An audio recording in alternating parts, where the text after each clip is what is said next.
1, 2, 3, 4.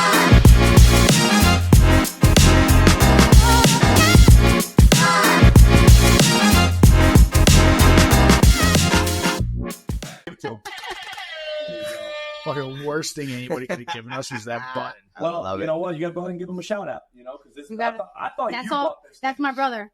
Shout out to my brother-in-law, Supporting- my sister-in-law supporting for podcast. supporting us. Which is fucking awesome. Though. I love that.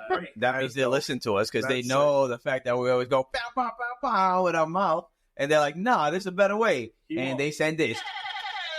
You see it. He's got it in his fucking name. That's all right. He won't share, so not on my own. Oh, My phone. I'm You guys- gonna have to edit you this guys thing see so each- much. you guys should to get all each have this your out. own sound. We should, definitely. Mine's Mine's just a not sign even like, of fuck you. disappointment. Mine should just be to talk about it. Talk about it. We can't record it on that thing, so like, probably you can't. do You it. guys You have can't. your own theme going. Yeah, well, that's a good thing. Is that as much as we get along for the most part on most days, we still all have very different personalities. Great. You know, Chris is kind of like the sweetheart, quiet one, but you know, don't fuck around and find out. You know, then asshole. Am I right? Wait, hold up. Hold up.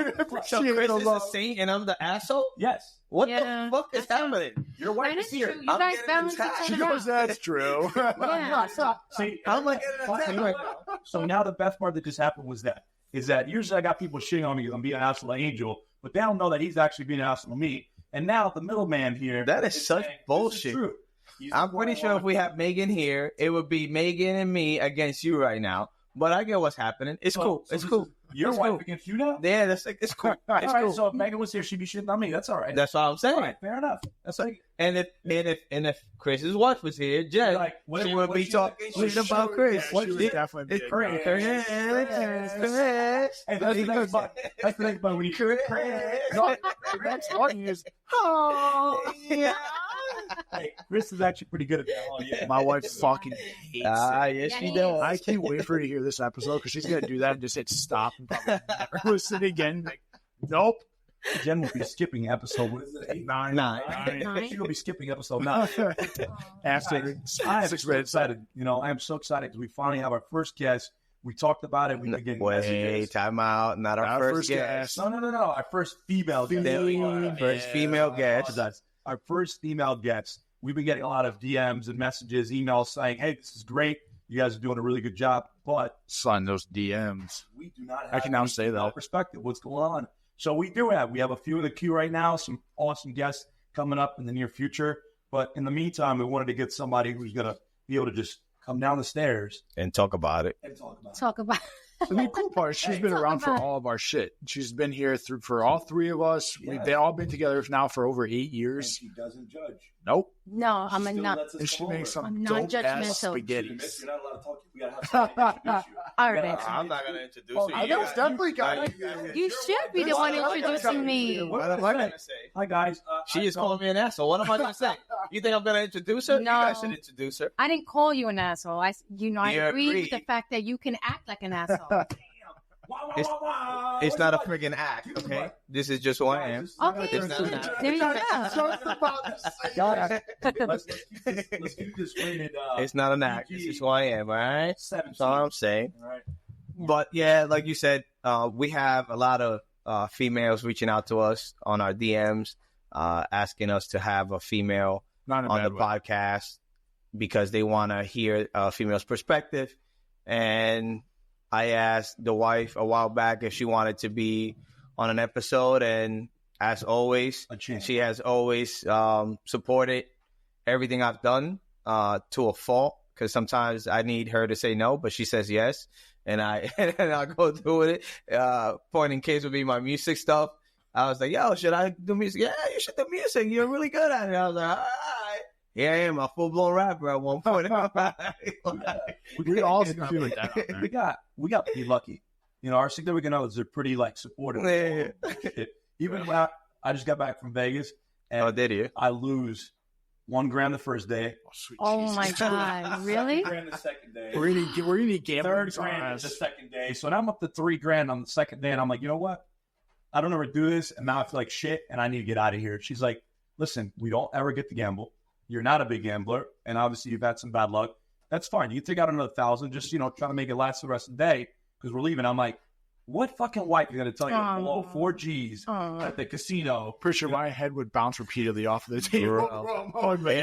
It means we just hearing him talking about that. Yo, we both stopped for like, That's my mortgage. we both stopped. Oh my God. We both stopped for like $300. We're like, nah, we're not. We went to Vegas in January for Angel's 40th birthday, and we had a couple of guys that were gambling ridiculous amount of money. That is I true. won't even say any names. We're just we got some friends that were going down that path, and We love him though. We support his I Sam. love him. We support his I'm Sam. there with him. I always want the invite. It's funny because he said a couple of guys, and you say we love him though. Like I just think I try to keep it incognito. I'm not gonna give his name. Dan, we love you. Oh my I God. want to reach him with dirty. Shout out to Dan. But yeah, you know what, dude? If you're not careful, you're sitting at a blackjack table, roulette, craps, whatever. Dude, if you don't watch that money, it'll start flying. Me and Angel, he didn't go on that trip with us, did he? Yeah, he was there. 40th? What do you hold on? What do you He was mean? there. I remember waking up to a bunch of calls, and it's like, "Are you guys alive?" And I was like, "Yeah." It's like, "Oh, Chris's phone appears to be in the parking lot." I was like, "Chris is sleeping right next to me." I've been laughing for 30 some odd hours. 30, 40-year-old What males. are you saying? So I don't know if you were at the table with us. So I think you were watching the craps tables, and Angel and I sat down, Cigar. and some dude comes over and tries to sell us Coke. Remember that? Oh, bro, that Yeah. was insane. So It was we're insane. sitting at the blackjack table. I'm sorry, the roulette table. And we're putting down 100 on red, right? And now him and I are getting up in a group, and we're like, all right, you feel like switching to black? Yeah, let's switch to black. So we would go back and forth. But then we hit like 4 in a row in red. We made some good money, We made really good money. Quick. Really? And now this guy comes up. but we lost it. But she was always. I don't really see any money making back. Hold on, let me tell the story. We're both up $400, and you can see his face. It was this one right here, just laughing, spot, high fiving. We're like, our hearts beating. I'm sweating, and some dude shows up out of nowhere. It was just me and Angel playing, and all of a sudden the table packs out, and this guy puts a $500 on black, and me and Angel look at each other. And go, We ain't no punk bitches. yo, we're gonna go ahead and go. We're gonna all the match way. him. Oh my God. Going black. We're going over black with them. So the little ball, let's figure out black. We're like, oh shit, we're up to $1,000. Like $800, almost $1,000. All right, good. Let's do it again. So we do it again. We go on red, black. We're like, fuck. Oh. So now all my $800 is gone. We're like, all right, that's all right. We'll start again. We had a couple of $100 chips. But it was a really I think that was our last day there, to That be was our honest. last day, That was yeah. so crazy. That The was last day was nice. crazy. it was so Yeah. it was nice. We both had $800 to our name, and just because we let it ride. Shit, I think I had like $50 at one point, and Yeah. then I went to the one We were table. lending each And other money. I ended up making a lot of money just playing like 25 at a time and recouped a bunch of money. And then we got on the hot streak on the other table. And then this guy comes over and he puts up $500. And we're like, we ain't no punk bitches. We're about to mess this dude. Let's go. You want to put 5? We put 5. And we lost it. Oh, no. He knew what he was doing. We didn't know what we were doing. Sorry, my new tactic is I walk in with a $100 chip and I just put it on one thing, like red or black. If it hits, I keep gambling. If it doesn't, then I'm done. Yeah. See, that's some pretty good self-control. Unfortunately, it doesn't really work that way for some people that like gambling. Like blackjack, I sit down, I'm playing 25 hands, and then you're like, all right, great. The dealer's showing 5. I got 11. Let me double down. Now you pull a 3. You're at 14. You can't hit on a 5 against a 14. So you stay. The fucking dealer pulls a 5, a 6, and a 10. Now it's 21. You're like, you motherfucker. Oh, So then That's how it works. you That's how it can't, works. you can't just walk away. You're like, all right, let me put out another I 25. mean, sure you can. well, you can. Bro. You can't. Vegas was the second time I ever been to a casino. The first time I was in Wichita Falls, Texas, when I was in tech school, and we went to Oklahoma City, which was nearby, I believe. There was something nearby Right. that had a casino in it. And I remember I tell Karen, I was like, "Oh yeah, I'm gonna go to a casino." I pull out $100. But I walk in, not even 5 seconds later, I call her. I was like, I just lost $100. I'm going to pull out another 100 and I'm going to make my 100 back. 2 seconds later, like, $5 grand fuck, later. I'm $200 down. I'm done. I'm doing this game. People don't realize is the luck in the gambling is I put $1,000 on red, it comes out red, I'm up 1,000, walk away, the end of gambling, period. But unfortunately, that's not how it works. You want to gamble, you want to have fun, you want to feel that adrenaline rush, you want to play blackjack, the cards keep coming out, you're up, you're down, the conversations are flowing, the drinks are free, so you're kind of having a few drinks, so it's a good time, it's definitely a good time. So I think what we need to do is we need to go back to Vegas and win our money back.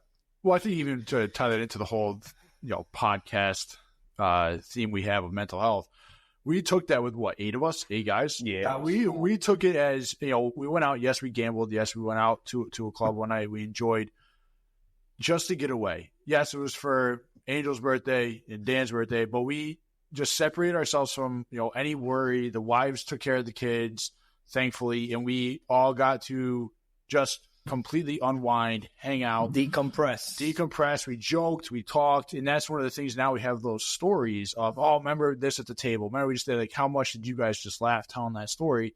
That's a huge part of mental health, is having that unwinding and being able to create those memories with those people you care about, so that when you do now go into dark times, you have each other to pull each other out of it. I flew first class thanks to Dan. Thanks, Dan, for having me in first class when we just looking at this peasants boarding, going to their freaking economy. And me and Dan just looking at them like, ew, keep moving. I don't know you guys. All of us went and took out the new Delta Reserve card, which will upgrade your seats from Comfort Plus to first class and give you free bags and all this other shit. And so now this is a new thing that we have, that everywhere we go is typically either Comfort Plus or first class. And if Dan gets in first class, I'm still poor, guys. Unless somebody pulls me with them, I'm a second class citizen. As soon as I sit down, Dan's like, don't even look at me. Walking through the back of the plane, don't even look at me. All I see is him stick his hand up with a thing of Woodford Reserve in the front of first class. Oh my God, that's awesome. I got cut off already. I'd like to, if it's okay with you guys, I'd like to set kind of like the tone for today's conversation. Carol, I've been listening a lot to a gentleman by the name of Jay Shetty. Jay Shetty was born, I believe, and raised in England. And you sound like you're from London. Yeah, well, sounds like that. I know that was a world wax. I'm sorry. But Jay Shetty now grows up to be, like this typical teenager, like most of us did, and now decides that he wants to go on to, I think it's called a monastery. Monastery. I said monastery. And so he becomes a monk, and he's going through the whole process, and he's learning a lot. And in this podcast I've been listening to, he kind of talks and breaks down some of these things. And just to kind of tie in the loose ends between that story of us in Vegas and not have a worry in the world, one of the most powerful things that I've heard him say was that we as human beings are already pre-wired to connect ourselves with things, right? And the more that we connect ourselves to people, things, whether they're animals, a house, a car, money, we're setting ourselves up for failure, right? So what that means to me is that any single time that I fall in love with something, someone, or personal belonging, I'm already setting myself up for failure, because number one, we know our parents are going to pass away. We know people are going to pass away. We know accidents happen. We know tragedies happen. We know that, just like the casino, you could walk in there with $1,000 and you walk out of there with nothing. Some people just gamble their entire lives away. They gamble away their houses, their cars. Okay, we lost a couple $1,000s. I didn't go in there with my mortgage money, So one thing that I've been trying to do a better job at to kind of deal with, cope with, and understand my anxiety is that the only reason my anxiety starts getting provoked or triggered is anytime I start adapting myself or connecting myself to something, right? It's always been in a relationship. For example, you become jealous, you become restrictive, you don't want your significant other to go here, go there, wear this, wear that, because you're so busy trying to, for somehow, connect yourself and not lose that. So you care about it so much that you don't want to lose it, but you're really acting like a crazy person in the meantime, holding on to something that kind of is out of your control. Same thing with animals, even just looking back with Comment, I was like, wow, that's tough, but he was also 13 years old. He also had heart congestive failure, so it's like you got to kind of expect these things to happen. And the more we're able to do these things and the better that we become at doing these things, the more peace that we find. And when Chris said that, we had no worry in the world we have Vegas. No, it's just that we weren't attaching ourselves to nothing. We were going with the groove. We were going with the motion, right? We were over there. We didn't plan to go to dinners. We didn't plan to go to clubs. We didn't. Except for the one night. Yeah, the one night. We had the dinner. The dinner was the one thing that we had pre-planned. Right. Yeah, everything else was. Yeah, everything else. Yeah. We had 17, 20 guys. Mm-hmm. So it was very difficult to make plans for 20 guys to just go to eat breakfast together or whatever. So we remained in little groups. You know, we kind of hung out with each other. Some people went gambling. Some people went outside. Some people went to the pool. Some people, whatever it was, right? Yeah. So I think that was kind of like the answer. And it was almost like a wake-up call. It was like, hey, you're not connecting yourself. You're not attaching yourself to anything right now, which is why you're able to enjoy yourself so much. There was no worry in the world for that reason. There was nothing to worry about. It's just you, the guys, and having somewhat these conversations, you know? So I think that's how it's so powerful. But with that being said, like we in the last couple of weeks, we've made a lot of good conversations with people, and it's special because, like Angel said, we now get an opportunity to hear an insight of somebody that's been with him for 20 plus years, right? Like you've seen him in his good days, you've seen him in his bad days.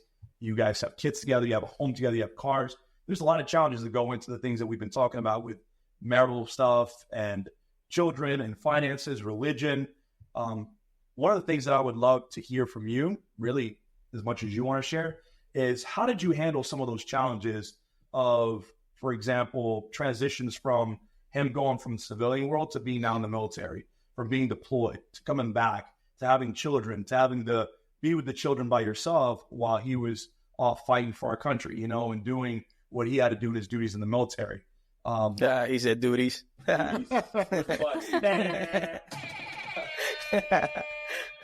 There's got to be some struggles with taking care of children and a house and animals and the finances while, you know, your significant other is doing all these things. So I think that we put that on the back burner a lot, especially as a veteran myself. I know that maybe he's felt this way at times, but we don't even think about some of the challenges that you guys are going through. We're thinking about ourselves. I got to stay alive. I got to stay safe. I have to get, you know, from the beginning of the day to the end of the day so I can go back to my family. But we don't really sit down and think, what is my wife dealing with right now? What is she going through? How is she surviving this distance, you know? Ooh, that's a lot, you know, and I can probably speak a lot about a whole bunch of different stages of our life, because there's been a lot of challenging points for both of us. You know, we got pregnant. When I got pregnant, we were young. So I was 19. And then for us, we grew up in the city. So for us, he, you know, stepped up and was like, we're not going to stay here. We were living in an apartment in Brooklyn where I grew up at with friends. And he was like, we're not going to raise our child in this environment. We got to be on our own now. So that in itself, moving to Long Island, that was a huge adjustment. All right, so now you're leaving the city to come out to Long Island, and you're 19 years old. You're leaving everything you know, including your support system and your Yeah. comfortability. No, honestly, it was very challenging, you know, and then at the time I was freaking working for Sears. You know, I didn't know what I wanted. Shout out to Sears. They shut down permanently. Oh my God. So, Is that a thing anymore? Sears is not a thing. Did we not? Why did they give Sears a shot? Because they shut down. I said they don't exist. It's like Sizzlers. Do you remember Sizzlers? They don't exist no more. Most scissors. All right, back to the backstory. No. I just invite Jamal. Mike, please. Hey, everybody knows we're good at going on tangents. So, no, just basically that, you know, it was kind of like, what the hell am I going to do with myself? You know, at this point, you have a child coming along and you're like, I want to do better for my child, but I'm also in a position where I have no idea what to do because I'm so young. You know, at this point, you know, we're just barely getting by with paying bills. We have like a day-to-day job that wasn't something that I wanted to make a career out of. But long story short, my mother-in-law was a very good support system for us. I mean, she's the one who was like, Mommy, you do this. I remember when I started working for the bank, she was the one who told me to go. They had an open house, and I ended up going to the open house. I was taking this test. Meanwhile, Khalees was like a few months old in the car. She barely had formula. I had to go get milk for her. And I didn't know this open house included me taking a test. So I was there for like over an hour, and I'm sweating bullets thinking of my child in the car, in the minivan. But it all worked out because I ended up getting the job, and that was my first decent role, I feel like, essentially, where at one point I was actually making more money than he was. And we were making, and you know, that's when we started kind of stepping up in the world. And And then I know we reached a point of our lives where, you know, it was still a struggle. And then he brought up the military, and it was something that he was always been interested in. I think at one point he wanted to join right out of high school. Right. Yeah. Yep. And which I was always supportive of that. My oldest brother was in the military, so I was actually on board. It was something that I was even interested in. And I remember one day he had a really serious conversation, and he said, you know, like, I feel like I'm at a point in my life where this is not where I want for us. And I completely understood what he meant, because I felt the same way. But I feel like as a mom, I feel like sometimes, as much as we get frustrated, our roles are different, and the way we see things are different. You know, like, even though I always wanted to join the military, I was always like, I don't want to leave my child. Like, I don't want to leave.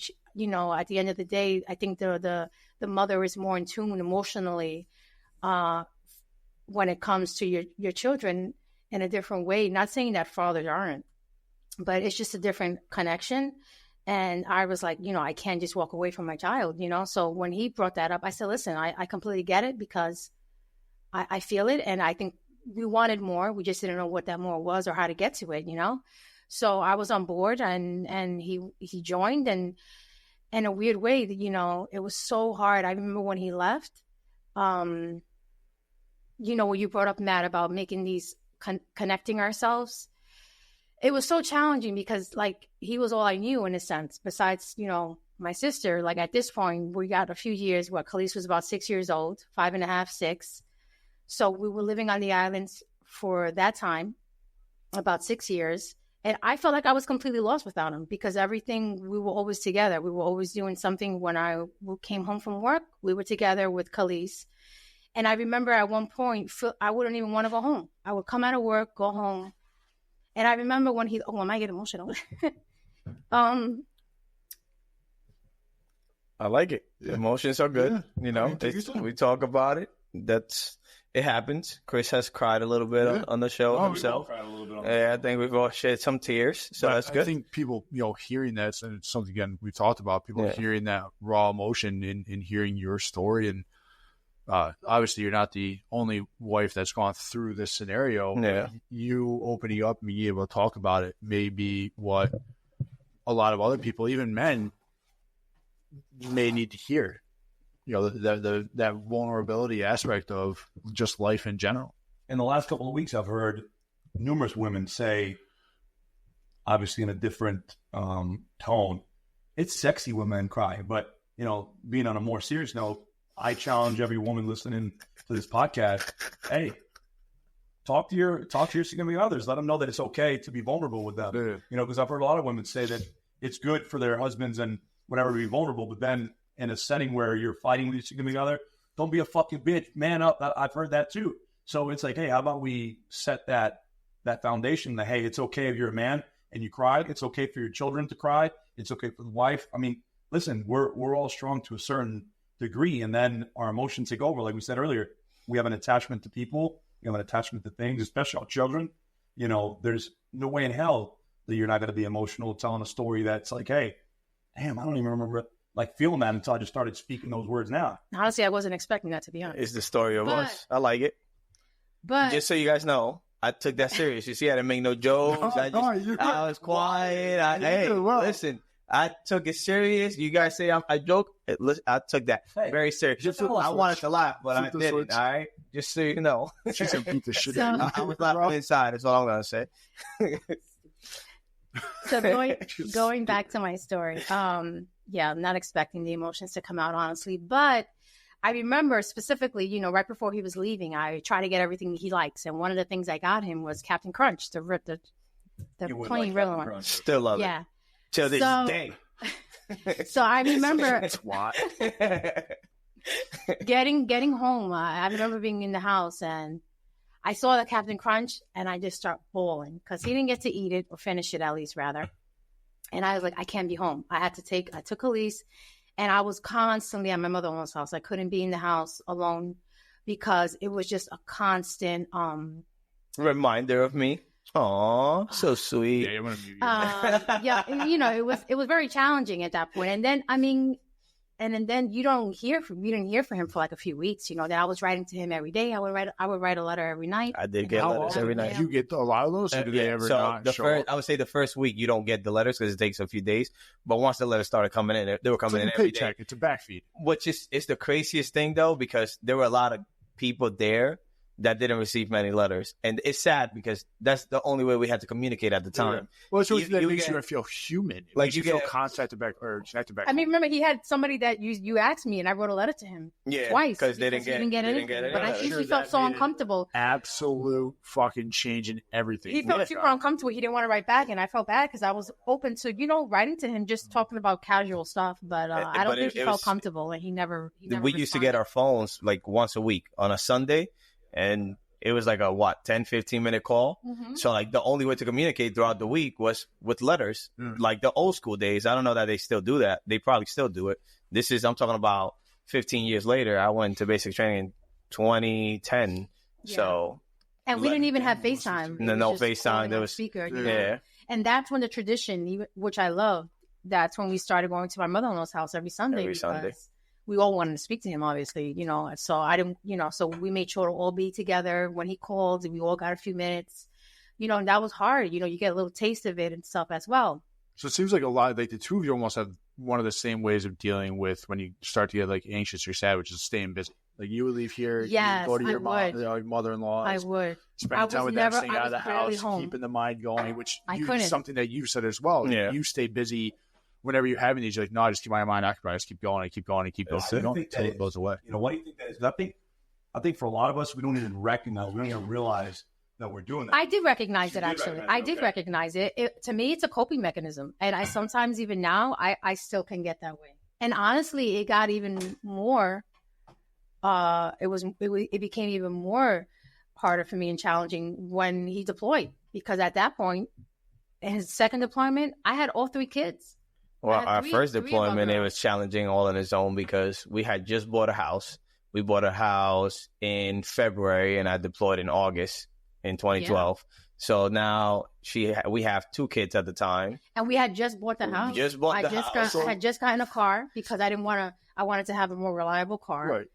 And I remember one night I ran out of oil. I didn't even know Bro. what to do. Oh, in the house? Oh Yeah, my it's so God. I funny called- because she calls I me didn't even this know what to story. do. She calls me. I'm on the other Instinctively, side of I the called world. him. I don't know what to do. I'm on the other side of the world. She's like, You're in the house is cold. And I'm like, what do you mean? She's like, I think we ran out of oil. I was like, what do you think I'm going to do all the way from Africa? Like, I can't do anything. I said, call this person. call You that know what person. it was? Like, I didn't even know how to check. I didn't know who to call. Which sounds silly now because Well, now at this that you're a point- homeowner for so long, Yeah. now you know. But- But Well, also you at took the away you time- took away your one piece of yourself that you could turn to, and hey, I have this problem, and now it's you got to figure it out. I mean, luckily enough, you answered, but again, most part, it's just we all were on you. we were always renting. We used to live in an apartment in Brooklyn where we didn't have to worry about oil. We didn't have to worry about heat. Then we come to Long Island, and now we're renting an apartment where, again, we don't have to worry about oil. We don't have to worry about heat because everything's being paid for, right? You paying your rent, and everything's being provided through the rent. So now we own our house, and we buy it in February. And again, when we bought the house, gas tank I would say the oil tank was filled. So it's not like we spent much money on it. I deployed in August, and in the time that I was deployed, it got cold again. She runs out of oil. She's like, the house is cold. blankets Well, I was like, set on fire. I was like, check the oil tank. You probably ran out of oil. I was like, Yeah. I can't do much from here. I said, call this person, call that person. So she calls, and sure enough, we ran out of oil. That's what it was. We needed to buy oil for the burner. Put us in your mindset. So essentially, in every nice way, you're almost like a single mom. He's deployed. Yeah. You have your brand new house, first time homeowner, 2 children. How was that for you? Not even just mentally, but like when you look back, like what the sacrifices you made, obviously the sacrifices he made going overseas to serve our country, but the sacrifices you made, whether that was, anything physical. A lot of people be like, oh, I didn't go to the gym, or I didn't keep up with X, Y, Z, or career wise, I gave up on this career, did that. Like what struggles or what mentality did you have that you had to hold on to while he was deployed? At that point, you almost feel like you're a robot. You're doing everything. and you almost don't even have time to think about yourself. You're basically surviving. You're surviving where you're maintaining. And at that point, I had a house that we went from living in an apartment in the basement to now having a home that had 2 floors, a basement. I had a yard, so everything fell on me. And then I had to do food shopping. I had to make sure that the girls, the laundry, the food, Take as them far to as the school kids, and taking them to school. And then daycare. at the time, One is in school, the other one's in is daycare. So then I was juggling that, and at the time I still worked for the bank, so my schedule was really hectic. I worked I worked every other weekend, so it was very challenging. And I remember there was times he would call, and I was like, I felt bad because like you can tell he would want me. At that time, we had a FaceTime, and you wanted. It wasn't wants to have- FaceTime. It was what? Skype. It was Skype. Skype was the Skype. thing. It was the second. Yeah. For those of you people that don't know what Skype is, look it up. It was like the FaceTime God, back. I feel old. Yeah, I mean, me too. Yeah. We were Skyping. I remember There wasn't such thing as FaceTime at that time. It was Skype. But I can barely sit down and actually have a conversation with him. Like I was always doing something as we were talking, because there was always something to get done in the house. And then by the time I went to bed, I was exhausted that I would just knock out because I had to get up the next day and do the whole thing all over again. So, it was challenging just being on your own. And in a weird way, you learn how to function. I learned how to adjust. Like at that point, then I got used to him not being around. As much as I missed him, I also adjusted.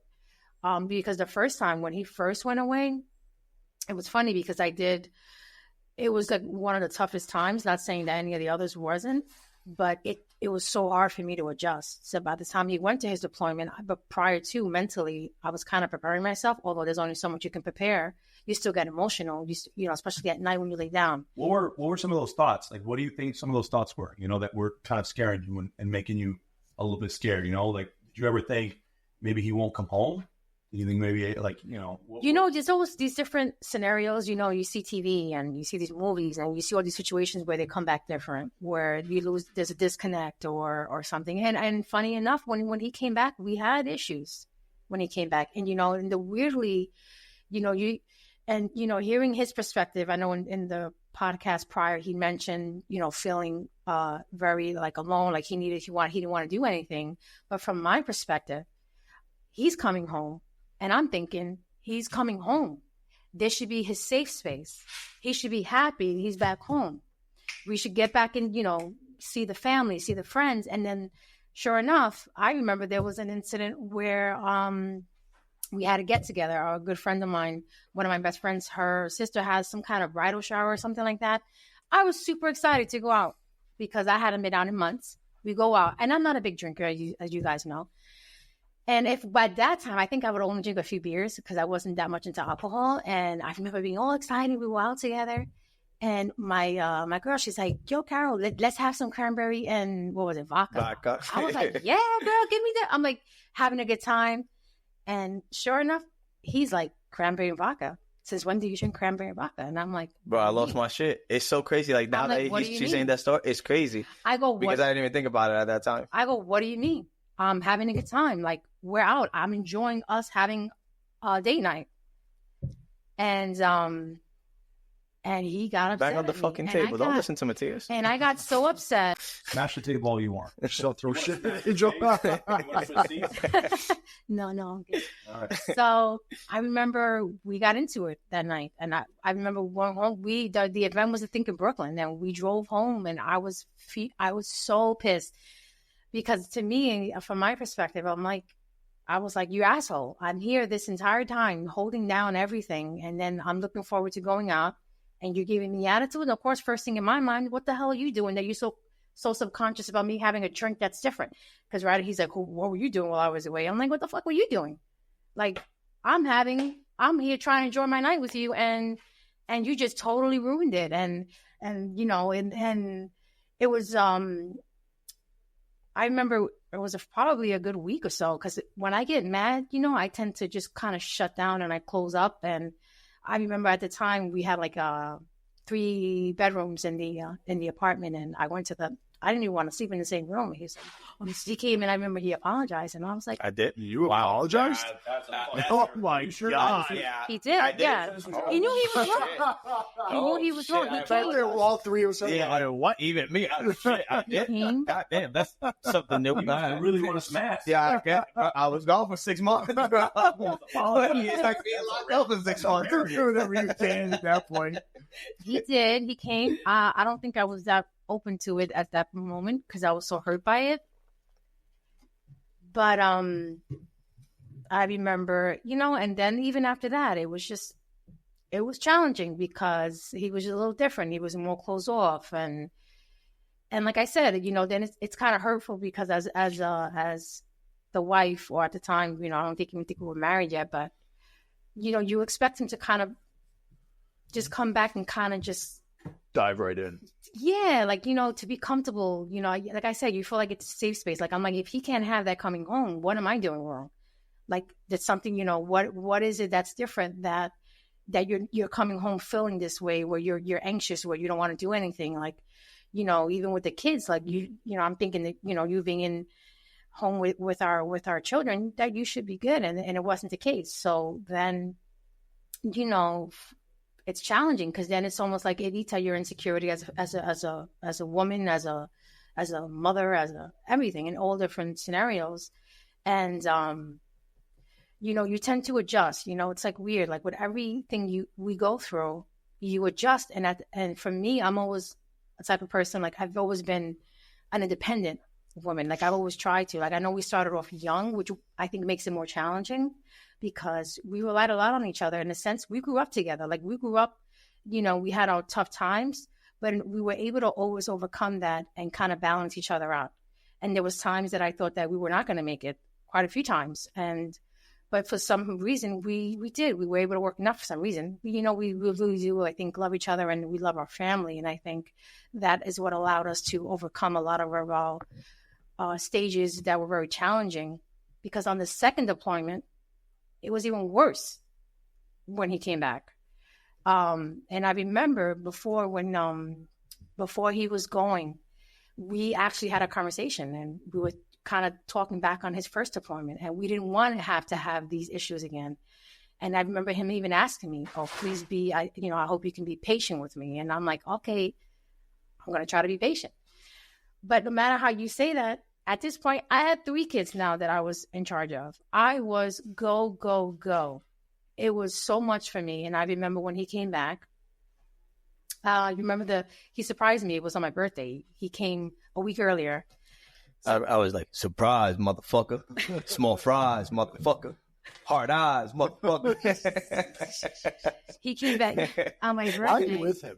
I I'm don't not know. gonna lie, our listeners already know how he is. So I think it's a surprise to them. They know this is What you mean? Surprise, motherfucker. I just said it. This is his coping mechanism. Yeah. Joke around. He jokes around a lot. Yeah. That's his coping mechanism. That's we know that. it. We learned that. That's his thing. Well, go ahead. But, I'm sorry. Sorry no, to cut no. you off. I'm trying. Here I am where was. apologizing again in But public. he came back. How old? Naya was a baby. That was And I remember when he went. I deployed in 2015, the second time. So she must have been, by the time I came back, about a year old. She was only months Yeah, when she I was- left. Yeah. A few And months I old. remember when So he you went got to. back just before we started the academy. About a year prior. Yeah. A year prior. In fact, So I was still all jacked the fuck up. he was, because he was. Yeah. He was. Yeah.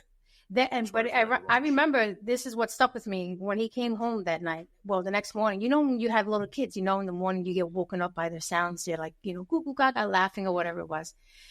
And Naya was making noises. And to me, it melted my heart. He was excited. He gets up. He goes to the room. All you hear is screaming, crying. She doesn't The girls didn't recognize him. No, it didn't recognize me at all. That And ate you me could alive, tell bro. That fucked me he up. was like heartbroken. I that really messed me heard his up. voice, because you heard him go, what's the matter, mommy? It's daddy. And my heart broke for him, because I know that was hurtful. And then he picked her up, and you heard her screaming even all the way into the room. And when she saw me, she jumped at me because she was so terrified of him. She didn't recognize him. So, I mean, I got teary eyes for you to see that I'm not here watching me. So, yeah, that messed me up a little bit. Yeah, Wow, I got feeling soup. bring the tissues out. You just leave them out. Leave them out. I got teary eyed, You know but what? This is- now that shit would mess me up for real. Like getting home and like hearing Naya at the time again. She was only months when I left, so I expected her to remember me, but she was probably a year old by the time I came back, and she did not recognize me, and that messed me up for a little bit. I think it's tough because, you know, a lot of people don't realize that our world, when we're deployed, the veterans, it kind of stops. You know, we leave on a Monday, and we expected it to be Tuesday when we got back. Yeah, You know, yeah. and it doesn't really feel that way because when we're gone, we're deployed. Yes, we're going on missions. Yes, we're, you know, doing this, doing that, whatever, completing the mission, right, and getting home safely. Your world, like you said, continued. You still had to wake up. You still had to clean the house. You still had to take the kids to school. You still had to pay for the mortgage and the cars, and, you know, take the kids to the doctor and the sports and all this other stuff. So I think there really is a very difficult time in the marriage or the relationship that it's really putting you guys to the test, you know, because No, we've been tested. All you, right. well, hey, listen, and that I've been bragging about your marriage since I've known you guys. I even said it in one of the last podcasts. I'm like, do you guys even fucking fight? Because it sounds like your sex life is great. Your children are doing awesome. Your home is beautiful. You guys got nice cars. Both of you are very successful in your careers. Like, man, where the fuck, like, where can I get this? You know, because we almost expect that, right? We almost expect our relationships, our marriage to be perfect from the get-go. And if you talk to people that have been together as long as you guys have, you have a lot of stories of overcoming adversity in a 14-year-old to 19-year-old to having your children to moving from A to B to him deploying, coming back. Those aren't even the hard times. I think a lot of those people do go through some of those challenges, but the way you guys handled them, I think, is what is extraordinary for me to see, you know, because I see how you guys are, you know, and I don't see behind the scenes. But he is one of my best friends, so we do talk a little bit, but he's very personal. You know, there's certain things he doesn't talk about, and I commend him for that because that's the way it should be. But since we started this podcast, we have been bringing up a lot of challenges and a lot of things. And my question to you is, because it is a little bit more geared towards mental health, like, where do you think that you learned to, like, where did you grow, you know, with your mental health? Because a lot of people, like, you noticed that you were feeling anxious, so you left, right, to go to the parents' house or the friend or whatever. Some people don't realize what that uncomfortable feeling is, right? They just kind of hide from it. They don't acknowledge that that's anxiety. So when you can acknowledge this anxiety and you sit with it, which we've talked about, then it almost feels like it starts to go away on its own. You know, when did you grow, or where did you learn how to be more so in control of your situation? Ooh, I don't know if I can have a specific time frame. I think that comes with just constant, you know, I'm the type of person that I constantly look back and assess how I respond to things. You know, honestly, you know what was a big wake up call for me? When I thought we were going to split up a few times, but one of the first time that it was really serious, my biggest fear was, and I realized that each time he was away, it was something that happened to me, that as a woman, I appreciated that I loved him so much that it hurt, it affected me, but I didn't want it to control me. Because, you know, as a woman, you want to have your individuality. You know, we do a lot, in most cases, you know, not all females, but, you know, when you become a parent or mom, you sacrifice a lot. You almost put, you know, in my case, you know, I was kind of like, I put myself on the back burner because I was here like, okay, my kids, I got to make sure everything's good with my kids. I always supported everything he wanted to do. In fact, I remember when he came back from his deployment, I was the one helping him with all his applications, and something that he, you know, we were going through such a rough time, and he did so many things that I don't even think he remembers or even realized that was so hurtful to me. And what that made me get stronger. It made me be like, you know what? Not to be like that, like, fuck him. Like, I'm going to do me. And that's when I almost started getting a little anxious and resentful for the fact that I'm being supportive. I'm helping him set himself up for our kids and ourselves, that, you know, even for myself, because we're together. But then I'm like, I wasn't happy where I was at with my career. You know, like I had always wanted to go back and finish school, and something that I didn't do. But I remember one of the jobs that he had went for, something with the psychological. Something happened. that was corrections. You told me That's corrections. You told me, no, something where you told me you failed, but you didn't. And I felt you lied to me about something. And I was so hurt by that. I think you told, your mom was the one that told me different. Once again, you don't remember. Bring that out. Yeah, I don't know. Step what's for. And I remember being like, talking to his But mom. we have established that I am an asshole, so no one should be Surprise. surprised. Surprise, motherfuckers. And he was just, you know, it got to a point that it was just very weird because we were like very like distant. But the thing is, the one thing I have to say, the kids never knew. That's one thing that I have to say, that we were always on the same page. Like I remember we went to Canada too. You know, Khaleesi's like, gonna know now. Yeah. No, honestly, She's been listening. You know, even the Canada trip, he didn't go, and at that point, No, but that was because that was because I was SAD. You know how SAD was. We were also going through a really rough time. Yeah, but SAD was not the way it is now. Like we didn't earn past days. Yeah, so state active duty. It's a joint task force mission that I was working for, and at the time, now it's better. We didn't earn leave days. So like now you earn, it's like active duty. Now after a month you earn like a day 0.5 or something like that. Or every pay period you earn a 1.5 days or something like, correct, a vacation day. Back then it wasn't like that. Back then it was like you work your, let's say 2 weeks and you get 4 days off. But it was like you work 1 week, 2 days off, another week, 2 days off. So you couldn't split the time. But I know what you're saying. I know what you're saying. I just didn't have the time to go. So yes, we were going through a rough time.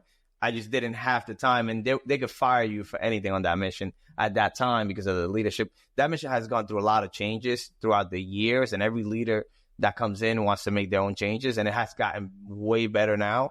But back in 2015, it really wasn't what it's now, as far as past days and people being able to take personal days. They didn't have any of that at that time. So, but I appreciate you. I know you did put your career on hold for me.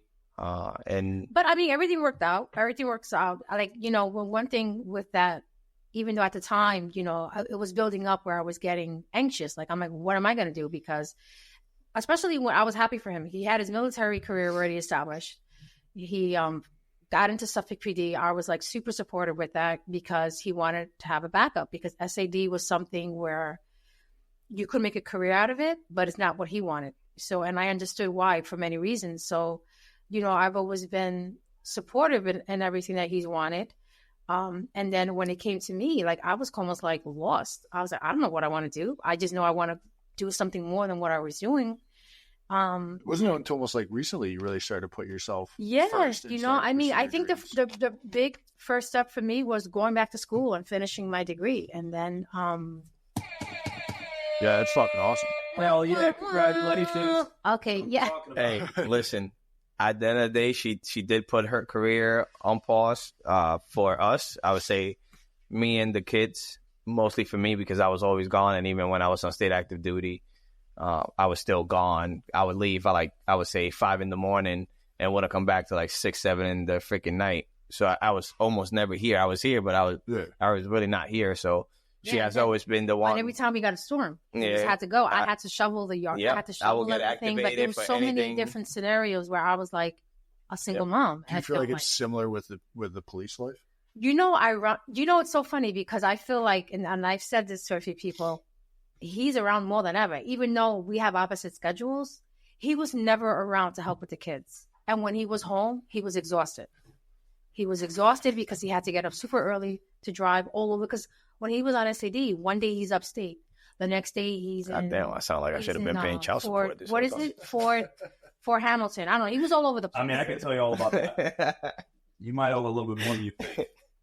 Look, Shit, it seems like it. In reality, I think the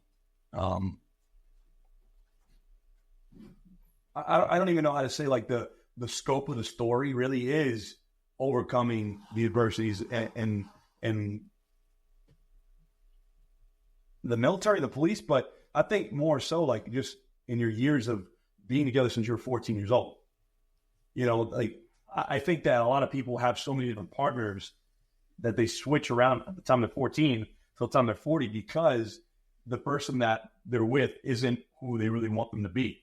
But if you could give advice to younger people, would you not say that you kind of almost both grew into what y'all wanted from another person? Absolutely. I remember them being a certain time where I feel like we almost didn't even connect. Like there was a time when Khalees was little that I was like, what the heck? Like I felt like I've always been pretty mature for my age. Even when I was younger, I was always told that I was... I've always been immature. Of course. Shut up. Of course. Shut No, your but mouth. I was always told that I was mature, maybe because a lot of things that I faced when I was a child, you know, not that I had a bad upbringing, but I definitely don't have A good one either. yeah, yeah. not to lack of getting into that, but I lost my train of thought. Where was I going? There was a point of time with Khalees that it was very challenging, and I felt like we had such a disconnect, and it was like on everything, you know, like even career wise, our aspirations, even when it came to like me buying things for the house, it was just everything you could think of, and I remember just thinking to myself, putting my kids first. At the time, it was Khalees, but it was always my daughter, and I was always like, okay, I have to figure this out because I'm not going to uproot my daughter's life because of something, you know, that I don't like or something like that. Because at the end of the day, he's always been a good father. He's always been a good provider.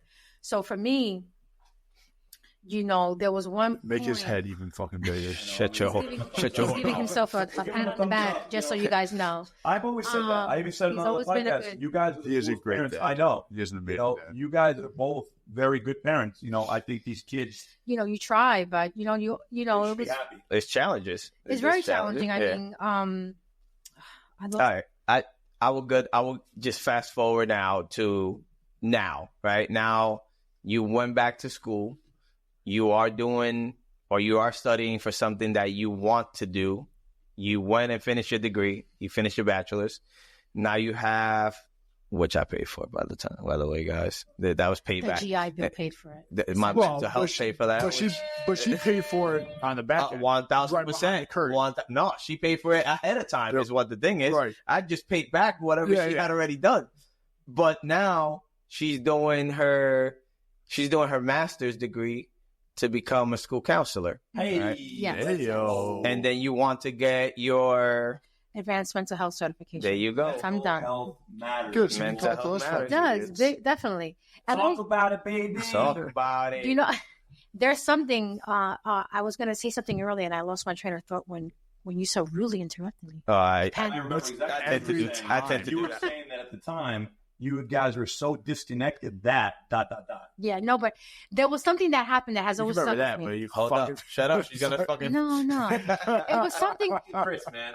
It was something that happened, and one thing whoever is close to us will know that we always, me and Angel always say, It's everything baked- happens for. baked to you, I know. right? I have to think about that for a Watch your second. mouth. But all right. But everything happens for a reason when it's meant to be, right? So I remember there was something we had went through that it was really difficult. Like, you know, it was one of those things where you like don't sleep at night or whatever. You like chest is heavy, pounding. I wake up the next morning. It's a Sunday morning. I turn the TV on, and what do I see? You know how those preachers? I think it was Joel Osteen. And in my head, I'm like, I just turned it on because I didn't know what to do with myself. I didn't even want to leave the room. I wanted to stay in bed. But I needed a distraction because at that time I was up. And interestingly enough, he's preaching a sermon and he starts saying something that applied to me at that moment, that it was like God's way to me, a higher being, just kind of saying everything's going to be okay. What was it? It was You remember? exactly, yeah, it was basically something along the lines where, and it reminded me of what you were talking about earlier in that. It was something along the lines where when you, Shout outs, I like this. yes. Theo, don't you worry. She's gonna put it as a screensaver. It was when you rely, it has to do with the connections, when you rely on somebody else to make you happy. You're setting yourself up for failure. Because at the end of the day, people are human. People make mistakes. People are going to fail you. So if you put that, you rely on somebody else to make you happy, you're not going to be happy. So it's almost like that's when I realized to myself, I'm like, this is 100% true. you know, at that point, we have been together for so long. And, you know, you have a certain expectation. And I'm like, you know, and then you get to the point where I'm like, listen, I need to start focusing on me. I need to do me because I feel like everything is my kids and him. Everything is for them. Everybody. And I've I'm the been last supportive person. since you decided to do you. Well, this was after I decided to do me. But this is one of the things that led me to realize. I just don't want you to getting make it sound like defensive? I just don't want to make it sound like Let me tell my story without interrupting. You had your chance. This is the time for the spouse to we speak. need to have an This is episode. what I'm talking about. My fucking rebuttal. I'm not taking away from you, but essentially, Why? Big ball. what's that sound? There you go. Essentially, I remember thinking to myself, I have to figure out what makes me happy because all I knew was making everybody else happy. I make which you made me happy. Don't fucking play with me. So, He's such a drama queen. Yo, biatch. but no. So then he has been supportive. When I went back to school, you know, honestly, I remember one of the things I struggled with was like leaving the GI Bill to the girls. Yeah. And one of the things he told me, he's like, listen, it's not going to be enough because he was in active duty. So for him, it was a little bit different. And he's like, it's not going to be enough for all three. Why not do it for yourself? And I felt guilty taking it because I'm like, I'm taking something away from one of the I'm about to hit you with a kids. Drake line. How about now?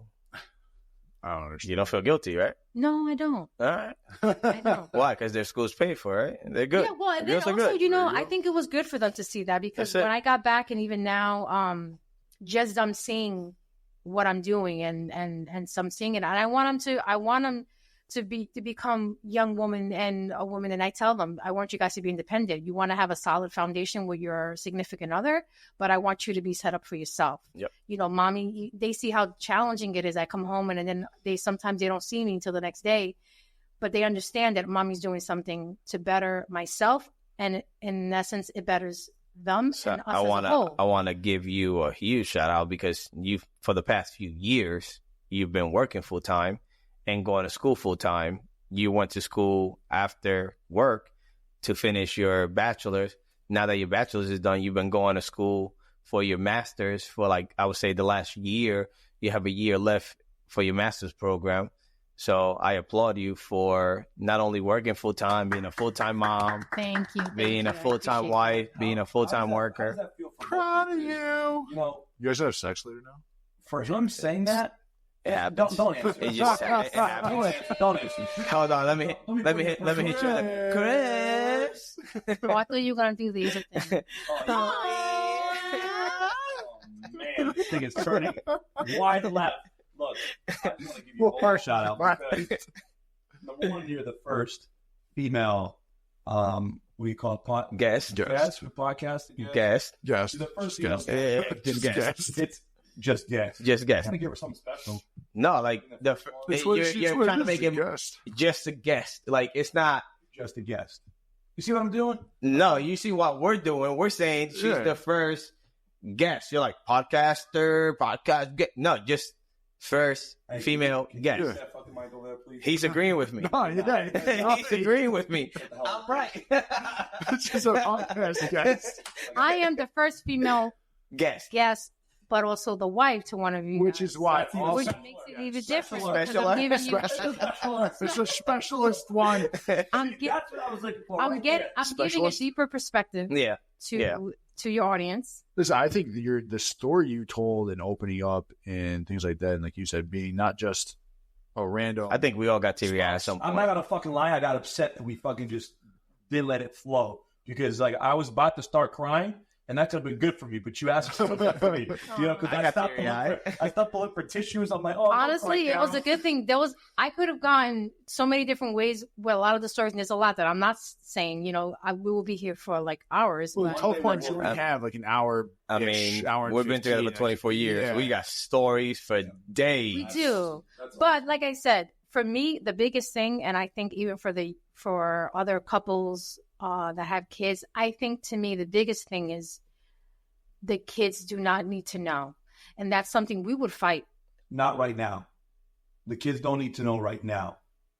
Maybe when they get older. when they get older. And it also depends. You know, I've spoken to Khalees. Let me tell you recently, not so long ago, we were in the car, and this is the problem. There's something that I worry about as a mom with our 3 girls is the fact that they know we've been together for so long, right? So, you know, it's almost like those Disney movies. They think like, oh, they're going to that's how fall it's in love. supposed to be. Why I just said not right now, I think it's so important for our kids to know that life is not so fucking perfect. I complain about that all the time. I was like, when the fuck was somebody going to tell me about these struggles? When the fuck was somebody going to tell me this is something that could have really happened to me? When the fuck was somebody going to tell me that it's going to be difficult and it's not going to be like that movie? It's not going to be, because my parents did a phenomenal job in trying to keep the bad stuff away from me, right? I didn't know about really poverty or any of this stuff until I got a little older. I didn't know about war, so I joined the military. Like, nobody ever told me about the ugly parts of life, you know? And I think it's incredibly important to give these lessons to our children, maybe like you said, right before they go off to college. Maybe when you're old enough to sit down, you know, maybe have a beer at home and go, hey, let's talk about it. Well, they're gonna have their own Those- relationship. They're gonna get married. I've spoken You to know? the girls about that stuff. What I'm specifically talking about is when we had issues and we couldn't stand each other, the kids never knew. There was times that because we can be, whoever are close to us, they know we can be very affectionate with each other. And there'll be times where the girls would be like, and I'm sure you can remember, when they'll be like, Mom, why are you sitting next to Daddy? I'm like, no, I'm good. I'm doing this. We will avoid in a way that they didn't even realize that we were pissed off at each other. Like, we will go weeks. And it wasn't until recently. That's what I mean. Like, keep the problem as couples away from the kids. The kids don't need to know that, because at the end of the day, I always felt like my kids didn't have a choice. You know, we're their parents, and I want to show them unconditional love without the drama that couples go through, because they didn't need to know that. When, you know, at other issues, I'm pretty honest with my girls. And I remember even recently, maybe a few months ago, maybe even like, I would say less than a year ago, Khalees, our oldest daughter, we were having an interesting conversation. I forget about what, but I remember telling her, I go, your father and I are almost divorced not too long, a few years ago. She literally looked at me, mouth wide open, because she was so shocked. But what I got from that was the fact that I felt almost relieved that she had no clue. Right. I go, you had no clue. And I said, that's my job as a parent, because what happens between me and your father, and I said, and your father has been a good father to all 3 of you girls and a good provider. I said, but what happens between me and him personally as a couple, that has nothing to do with us being your parents. And that's something that I think. And it wasn't a few years ago. It was like 10 years ago, guys. But I know what you're saying. It was a few years ago. 10 years ago. We've been married 10 years. We almost divorced, not when we were on the verge of separating. It wasn't that long ago, Blandino. 2016. It was probably like 6 years ago, maybe 5. That's not that long ago if you think about that. And that was like the worst we've ever been. Like, I was ready. And as from a woman's standpoint, I think we were both ready, to be honest. we will. I'll tell you another story that may sound kind of weird. Do we have enough time? No, I'm not gonna. No, not a story like about us. The room, if we were recording this like on the video, These guys got. We were like, what the hell? you guys enjoyed this. Hell yeah. I've been with my wife for 24 years, motherfucker. There ain't these kind of stories. Yeah, the way we just all looked at each other, it was so funny. We were just like, oh shit. Yeah. Like, what the fuck? And you know what? It doesn't even, I mean, it has to do with us, but it's an interaction that I had with somebody. One of the times we had our biggest issues, we weren't getting along. I remember feeling so lost and desperate that I went to a psychic. I was like, you know what? F it. I'm going to go see a psychic. Damn. Right? I always wanted I don't think they work. I don't think they work. Listen. Yeah, there's some people that are legit out there. So listen to my story. Okay? There's some Listen. people that are legit. This point in time in my life, I was working for Bayshore Schools. Shout out to Bayshore. Carol said, shut the hell up, guys. But She's giving out shout outs. Holy shit. I know, right? I was working with Bayshore Schools, and I remember we were just not getting along, and I was just feeling like I just needed something. I don't know what to do at that point. You know, at the end of the day, I love my family, and to me, that was always, you know, my thing that I wanted to preserve and you know, do the right thing by. So I go to this woman. She's talking to me, and she has me do she's like, write your name, write your date of birth, and something else. And I remember at one point she looks at me and it was unnerving because she's looking at you. It's almost like how, you know, how you guys go to these calls and you guys get numb and you, in a sense, almost to certain things because you guys kind of encounter Like it you've so seen it, often. so yeah. So when she's talking to me, I'm vulnerable as fuck. I'm like, my heart's out. Like, I don't know what to do, what's going to happen she because just I'm looking thinking at you about like my blank? kids. No, she straight up looked at me and she goes, what's your, like, almost like, what's your problem? She goes, there's somebody, she said somebody was in love with me at my job. No, she goes, somebody's in love with you at your work. She's like, be careful with that. I know who it is. Then she goes, you're at a crossroad right now. She goes, you're at a crossroad right now where you want to go, you walk away from your husband or you're going to stay. And that's, I swear to God, I looked at her and I was like, holy shit. Because I literally And felt you like didn't- I and you wanted didn't to tell her walk away.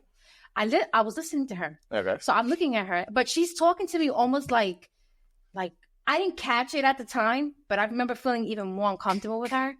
She goes, you think walking away is going to be the best thing because it's easier? She goes, and I'm going to tell you right now, it may feel like that right away, but later down the line, you're going to regret it. Damn, we owe this lady some money. She goes, Carol owes and her money. well, I paid her. For show. She had me do additional shit that I paid. But anyways, Damn, she No, put a hex. go She on. put a hex on me. I actually have like a amethyst stone that she blessed. And That was a raw reaction. I forgot I was recording, and I forgot we're still recording on here. I was like, that damn was like real. I was like, damn, she's like, what? No. So then she goes on to tell me, she goes, I'm going to tell you right now. She goes, things are going to get worse before they get any better. Well, that's old. That's No, cliche. honestly, Let her, things got much let her worse. tell her story. Things got much worse after that. But, and then Talk about it, but don't talk about she it. went on, she went on, no, then she actually went on to even tell me, this is where she kind of told me, and she was, she kind of almost made me feel like weird because she looks at me. She goes, he loves you. She goes, you've always been number one. And I just kind of froze by that because I wasn't expecting that. But she was like, you're the love of his life. Of course. She goes, and she says, and you have met, she goes, not many, she goes, I don't say this to many people.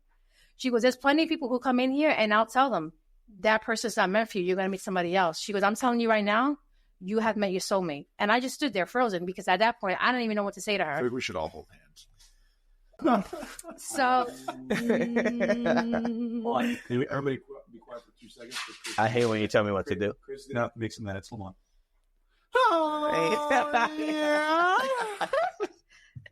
all right.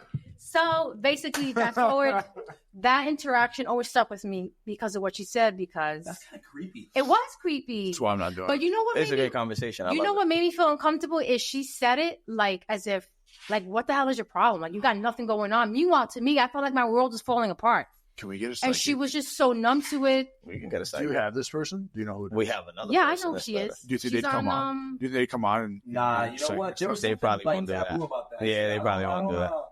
I'm not like unlocking the realm to yeah, the door to another realm? You know, it's almost like I mean, honestly, I never went back to her Matthias, don't be a punk bitch. after you know, I'm that. not being a poor bitch. I don't know, something about that. Just almost like you're trying to like one up God. You know, like fuck that. Like God's like, oh, you really want to find out? Like, Nah, the way I see it, He gave him the gift. no, and the way I see it is in the Bible, there were people that used to see things and hear things from the That's angels. how I see it. It's the People same. do have a sixth People sense. have gifts, Sixth sense. I and do it's believe that. and it's There not was a everyone. movie about mother-in-law that. has it. And it's not My everyone. mother-in-law has that. There was a movie about that. Mama Sineda does? She does. Well, You have my no mom- idea yeah, what my mom- she. My mom got some. I She think got Mom some wants to crazy kill ass me for stories. fucking up her No, hair. she got some senses. Yeah, she wanted to kill you for that hair. Yeah, she definitely wanted to kill you for that hair during the summertime. Love But you, Mama Sineda. I mean, I think this was a great episode, and it's a great conversation that we had. We've gone pretty long. yeah, we're it's, at, it's still almost an hour and 15. all right. That's wow, great. Mine, good job. So, I would say, do you have any words of advice for, I would say, people, spouses, military, police, law enforcement, first responder? Obviously, we've dealt and you've dealt with a lot when it comes to me and my mental health, and you and your own mental health issues, probably mostly created by me. But hey, I love you. I love you, and I appreciate you. And you're a Oh, I warrior. appreciate you too. Love you. And this appreciate lady spoke no lies. She I told know you you. you were the one, and here you are, the one, the chosen.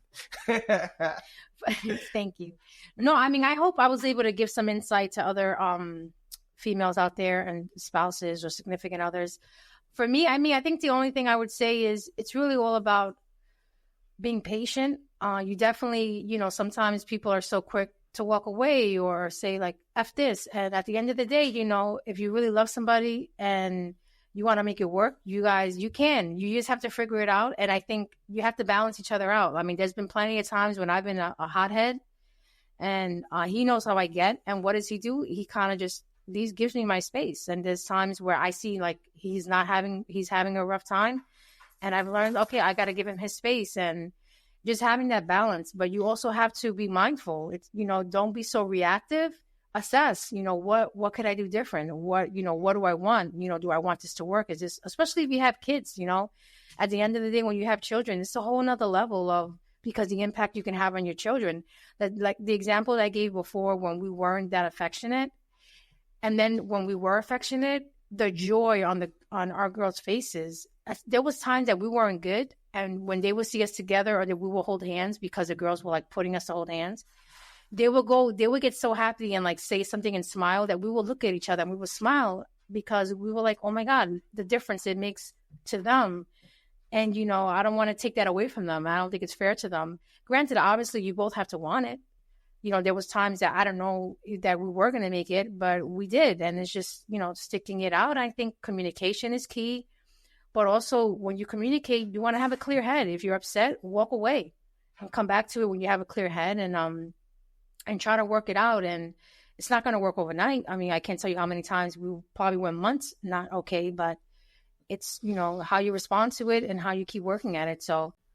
All right, so we're coming to the end of the podcast. Carol, we just want to say thank you so much for coming on and sharing your stories about you and your beautiful family and how it is all working out with a little bit of patience, love, and dedication. Is there anything that you want to finish off this podcast by saying to the listeners? No, I mean, thank you for having me on. I was a little nervous, to be honest, because of a lot of personal stuff, but it was nice to have this opportunity to speak, and hopefully I can give some clarity to some people out there, and some people can even relate and know that they're not alone. It's difficult when you have as a mom, as a woman who has a spouse in these roles of law enforcement and military, and it takes a toll on everybody, mainly on the spouse who's holding down everything when they're away. So shout out to all the females out there who do hold down And the males. spot. I was about to say, and males. and There's some males, females that absolutely. are in the military and are in law enforcement. Absolutely, The husbands. 100%. You see how easy it is for somebody to go with the males, you know, or Yeah. call it one side. But no, we've been talking about a lot of different topics in the last couple of weeks. And I think that it's fair to say that vulnerability, you know, in these stories is kind of what the healing power really comes to. Yeah. You know, because by you being nervous, hey, that's genuine. Number one, tears that you shed earlier, those are genuine. You had your husband crying over here. I know Chris. Hold the fuck up. I wasn't crying. I got teary eyed. Teary-eyed, crying, whatever you want to call it, all right? All I'm saying is this, is that it's awesome that we have people that are willing to come on here, share their stories, and it's just going to keep getting better. You know, I think this whole talk about it slogan is really kicking off, and we're getting a lot of really good feedback. So if you have any questions for us, you can DM us on the podcast Instagram. If you want to come on to the podcast and talk about your life, let us know, and we look forward to hearing from the rest of you guys. Which we've heard a lot from, you know, Instagram DMs. We've heard a lot of feedback on TikTok DMs. We've gotten reaching out emails saying, you know, thank you. What you guys are doing, it's great. Talking about is great. I know a lot of females are going to be very happy with, you know, Carol, you coming on. The story that you gave with your struggles, giving, you know, up essentially your life, your dreams for your family and for Angel to pursue his. And I think one of the big things that a lot of people can take away from this is it takes a team. It takes a team no matter what you're doing.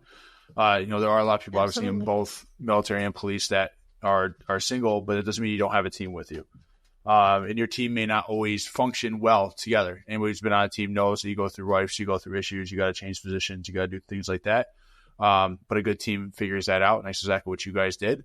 But I think, again, part of this podcast was, even for those who may not have a direct teammate next to them, there is a team out there for you. There's a team there to support you.